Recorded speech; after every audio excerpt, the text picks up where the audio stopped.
অনুরাগের ছোঁয়া ধারাবাহিকের আজকের পর্বে ধারাবাহিকের শুরুতেই দেখা যায় চৌধুরী বাড়িতে অভ্রর মৃত্যুর কারণে তার আত্মার শান্তি কামনায় শ্রাদ্ধের আয়োজন করা হয়েছে। ঠিক তখনই সুদীপা এসে বলে, আপনারা প্লিজ এসব করবেন না, এগুলো করা একদমই ঠিক হচ্ছে না। এই কথা শুনে গায়ত্রী রেগে গিয়ে বলে, তোমার জন্যই আমাদের বাড়িতে এত অশান্তি, এখনই তুই এ বাড়ি থেকে বেরিয়ে যা। নিজের বাড়িতে সবাইকে শেষ করে এখন আমাদের বাড়িতে এসেছিস, এখানেও সবাইকে শেষ করে দিবি। তুই একটা অলক্ষণে অপয়া মেয়ে, আমি কখনো তোর মতো মেয়েকে এ বাড়িতে থাকতে দেব না। সুদীপা বারবার বলে উঠছে, আমি অপয়া নই, আমি অলক্ষণেও নই, কিন্তু আপনারা যেটা করছেন সেটা একদমই ঠিক না, ভুল করছেন, আর আমি কোথাও যাব না, আমাকে কেউ এই বাড়ি থেকে বের করতে পারবে না। সুদীপার এমন কথা শুনে গায়ত্রী ক্ষিপ্ত হয়ে ওকে ধাক্কা মেরে বাড়ি থেকে বের করে দেয়। ঠিক তখনই আদিত্য এসে বলে, বড়মা, তুমি সুদীপাকে এভাবে বাড়ি থেকে বের করতে পারো না, কারণ সুদীপাকে আমি এই বাড়িতে এনেছি, ওর বাবাকে আমি কথা দিয়েছিলাম, ওর দায়িত্ব আমি নেব, আমি ওকে বিয়ে করে এনেছি। তারপর আদিত্য সুদীপাকে জিজ্ঞেস করে, তুমি কেন বারবার বলছো যে এসব ভুল হচ্ছে, তুমি ঠিক কি বোঝাতে চাইছ, সবাইকে সেটা বলো। কিন্তু সুদীপা চুপ করে থাকে, মনে মনে বলে, আমি তো দাদাকে কথা দিয়ে এসেছি, কাউকে কিছু বলবো না, তাছাড়া এখনকার এই পরিস্থিতিতে বাড়ির সবাইকে আমি কষ্টে দেখতে পারবো না, তাই দাদার সাথেই গিয়ে সব খুলে বলবো, তবে তার আগে আমাকে বাড়ি থেকে বেরোতে হবে।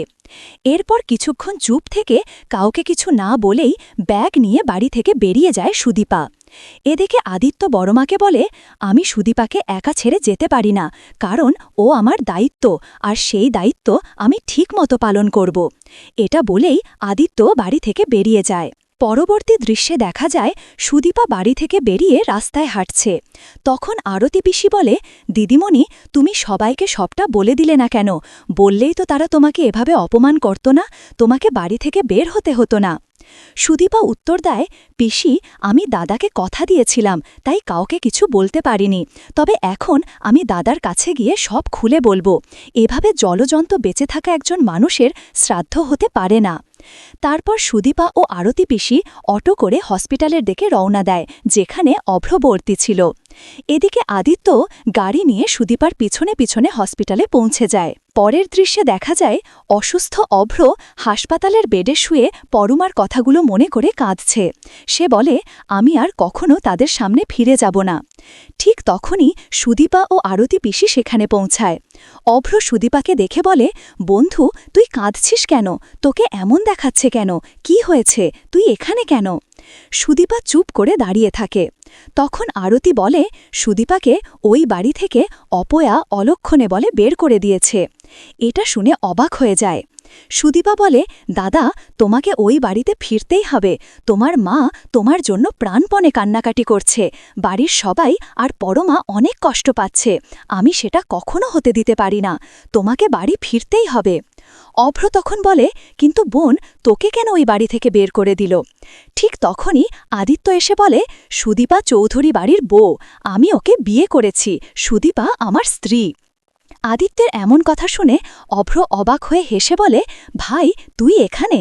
এটা বলে অভ্র আদিত্যকে জড়িয়ে ধরে কান্না করে ফেলে। আদিত্য তখন বলে, দাদা ভাই, সুদীপা যা বলেছে সব সত্যি, তুই যদি বাড়িতে না ফিরিস তাহলে আরও অনেক সমস্যা হতে পারে, তাই যেভাবেই হোক তোকে বাড়ি ফিরতেই হবে। এরপর সুদীপা বলে, দাদা, আমি তোমার জীবন বাঁচিয়েছি, সেই অধিকারেই বলছি, তোমাকে ওই বাড়িতে ফিরতেই হবে। অনেক অনুরোধের পর অভ্র বলে, ঠিক আছে, আমি বাড়িতে ফিরব, তবে একটা শর্ত আছে, সুদীপা, তোকেও আমার সঙ্গে ফিরতে হবে, আমি তোর হাত ধরে বাড়িতে ফিরব, তোর দাদা থাকতে কেউ তোকে বাড়ি থেকে বের করতে পারবে না। শেষের দৃশ্যে দেখা যায় চৌধুরী বাড়িতে অভ্রর মৃত্যুর খবর শুনে সবাই ভেঙে পড়েছে। সেখানে পরমার মা বাবা পরমাকে বলে, তোর যদি এখানে থাকতে ভালো না লাগে তাহলে আমাদের সঙ্গে আমাদের বাড়িতে চলে যা। ঠিক তখনই চৌধুরী বাড়িতে সুদীপা ফিরে আসে। ওকে দেখে অংশু বলে, তুমি আবার কেন এ বাড়িতে ফিরেছ? তোমাকে তো বাড়ি থেকে বের করে দেওয়া হয়েছে, তারপর আবার কেন ফিরে এলে? সুদীপা কিছু না বলে চুপ করে দাঁড়িয়ে থাকে। তখন গায়ত্রী বলে, তুমি একটা অপয়া মেয়ে, তুমি আমাদের বাড়িতে সব শেষ করে দেবে।